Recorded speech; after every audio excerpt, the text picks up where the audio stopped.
Sutra and Me Too, Bridging Ages with Consent and Respect. Welcome back, philosophers, to another thought-provoking episode of Philosophy Examined.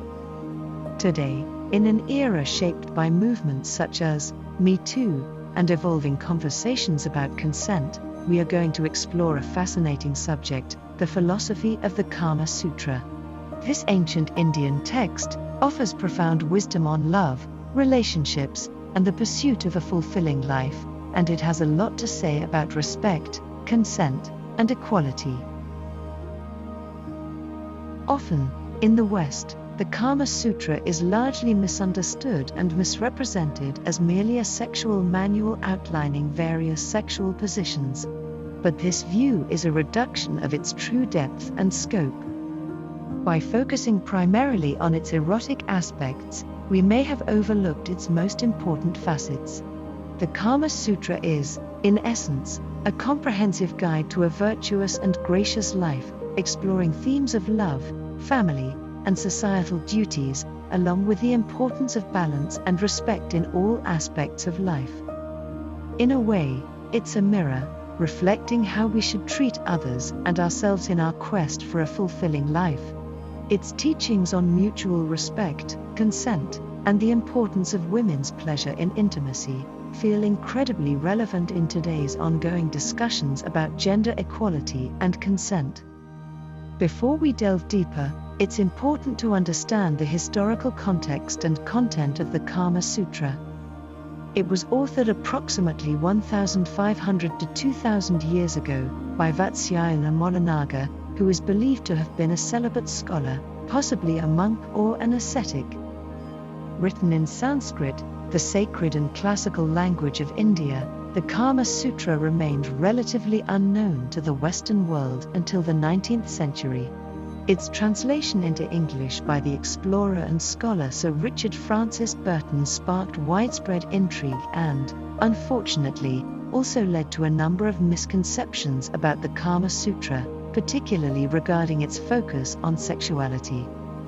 In reality, the Kama Sutra, which combines the Sanskrit words for love or desire, karma, and principle or thread, sutra, can be considered a manual for achieving a harmonious, fulfilling life.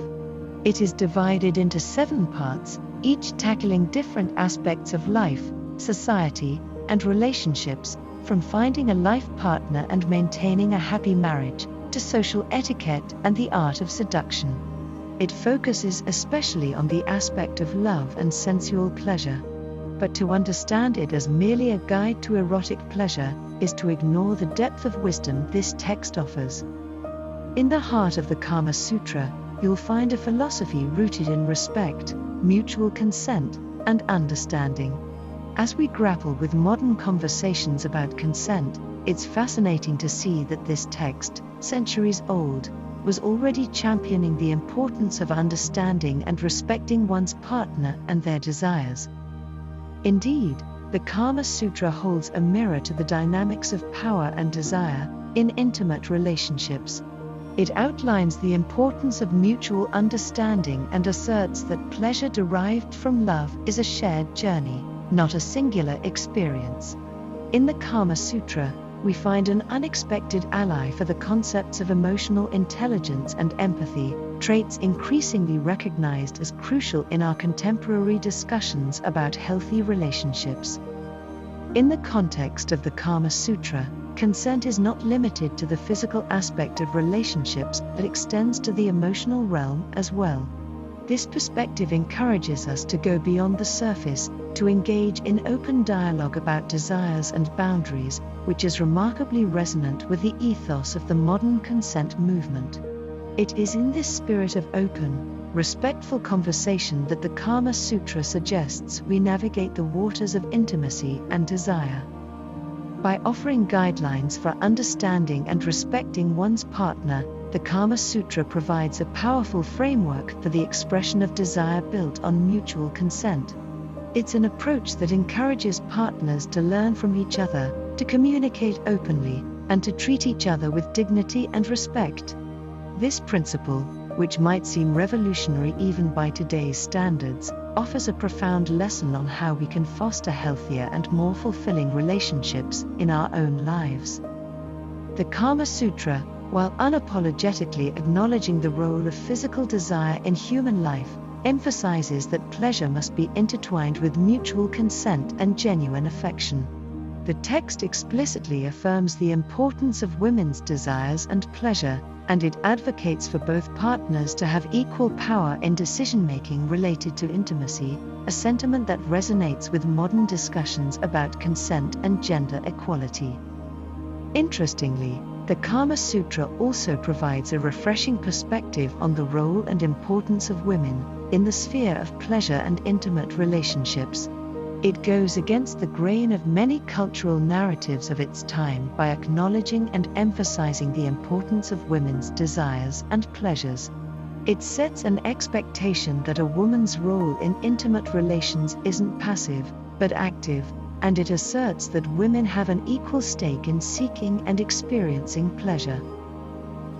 In fact, the Kama Sutra offers many sections devoted to guiding men on understanding and prioritizing women's desires, clearly advocating for an equilibrium of power and satisfaction. It presents an idea that was far ahead of its time and one that aligns remarkably well with today's conversations about gender equality and the empowerment of women in all aspects of life, including in intimate relationships. Moreover, this ancient text gives a clear indication that it expects mutual decision-making when it comes to intimacy. The Kama Sutra doesn't advocate for dominance of one partner over another, but rather promotes a sense of shared power and decision-making. The text suggests that the acts of love should not be one-sided, but an outcome of mutual agreement, understanding, and shared enthusiasm. This idea harmonizes with modern principles of consent and the view that relationships should be grounded in mutual respect and equality.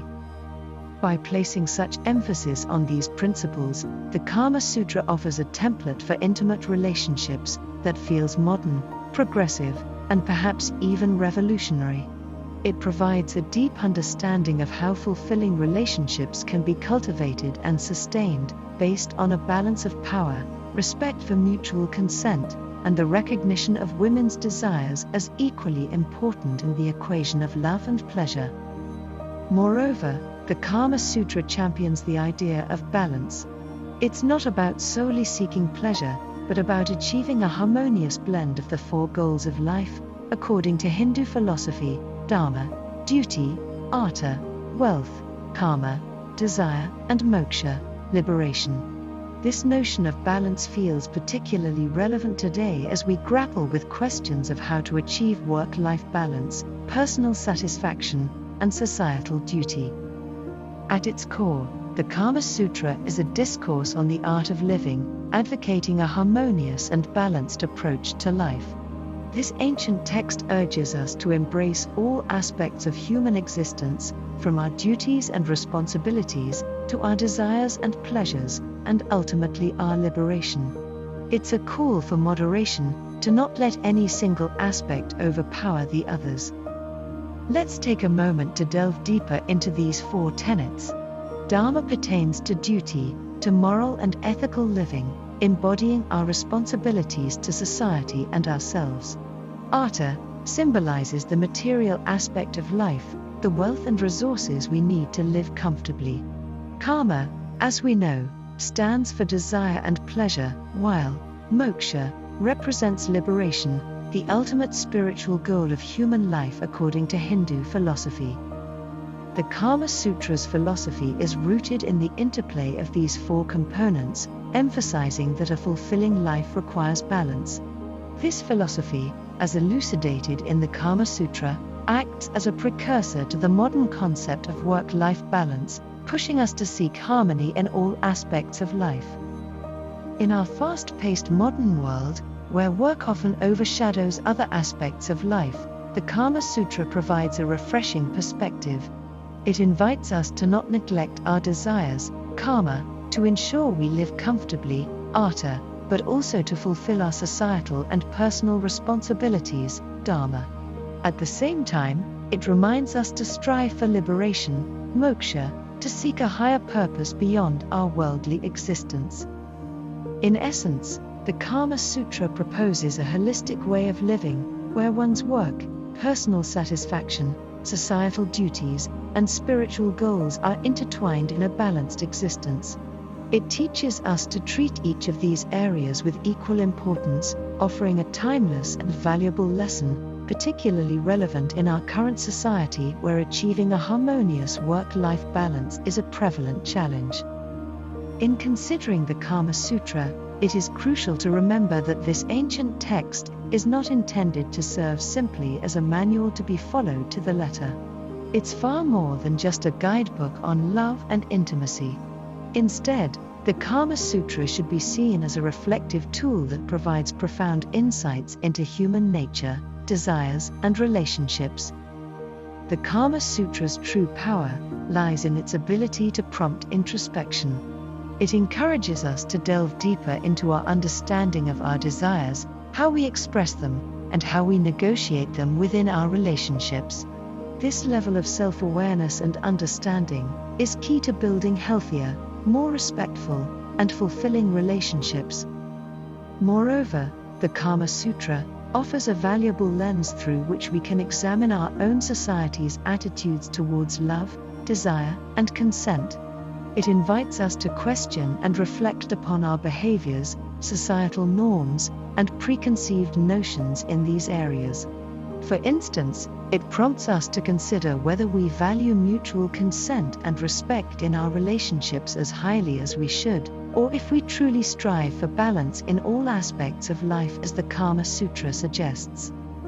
In a world where discussions around consent, respect, and equality in relationships are gaining increasing attention, the Kama Sutra serves as a crucial conversation starter. By encouraging introspection and dialogue, it pushes us towards a greater understanding of these issues, helping us navigate the often complex terrain of human relationships in a more informed and compassionate manner. The Kama Sutra, as we've discussed, is a wide-ranging text covering various aspects of life, society, and relationships. However, its scope primarily focuses on heterosexual relationships, which was the normative assumption during the time it was written. But let's not forget that the Kama Sutra's key philosophy is one of mutual respect, understanding, and consent in relationships. This overarching philosophy applies regardless of one's sexual orientation. While the text itself might not explicitly address same-sex relationships, its core principles are applicable universally.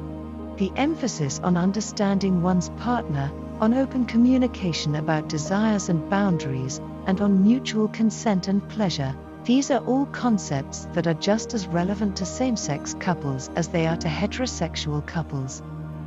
Moreover, the Kama Sutra's call for a holistic view of life, blending dharma, duty, artha, wealth, karma, desire, and moksha, liberation, resonates with contemporary discussions about sexual orientation and personal identity. It is a reminder that, regardless of who we are or whom we love, we all seek a harmonious balance in life and deserve respect, understanding, and the freedom to express our desires openly. While on this subject, let's take a brief detour to Khajuraho, a small town in Madhya Pradesh, India. Here lies a renowned UNESCO World Heritage Site, the Khajuraho Group of Monuments. Created between 950 and 1050 CE by the Chandala dynasty, these intricate sculptures depict various aspects of life, including spiritual teachings, everyday activities, and, notably, a range of erotic sculptures.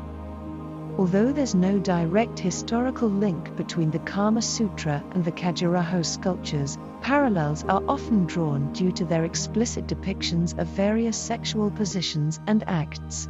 The existence of these erotic sculptures on a religious temple complex points to a broader philosophical perspective shared with the Kama Sutra, the integration and acceptance of human sexuality as a part of the divine cosmic principle. Much like the Kama Sutra, the Khajuraho sculptures stand as a testament to a time when sexual pleasure, karma, was considered an integral aspect of life's pursuits, alongside dharma, duty, artha, wealth, and moksha, liberation. The artistic depiction of such explicit scenes in these religious temples signifies an unapologetic acknowledgement of desire and pleasure as a natural and essential part of human life, akin to the themes found in the Kama Sutra. In a sense, both the Khajuraho sculptures and the Kama Sutra can be seen as a celebration of human desire and sexuality, a recognition of its role in the larger framework of life's goals, and an assertion of its compatibility with spirituality and religious life. Today, they both stand as reminders of an ancient culture that approached sexuality with openness, respect, and a deep understanding of its place in human life. They serve as powerful conversation starters in our contemporary dialogues about sexuality, consent, and respect, encouraging us to explore these issues with a similar openness and understanding. While society and norms have significantly evolved since the time the Kama Sutra was written, and we've come a long way in recognizing and respecting the spectrum of human sexuality, the text's key philosophies of mutual respect, understanding, and consent remain valuable guidelines in every relationship. The philosophy of the Kama Sutra teaches us to approach our lives with respect, grace, and a keen appreciation for the beauty in the world. It guides us towards a fulfilling life, rich in mutual understanding, love, and shared pleasure, embodying principles that feel incredibly relevant in today's ongoing conversations about consent, respect, and gender equality. As we wrap up today's episode on the philosophy of the Kama Sutra, it's clear that this ancient text holds wisdom that transcends time, resonating with our contemporary dialogues in powerful ways.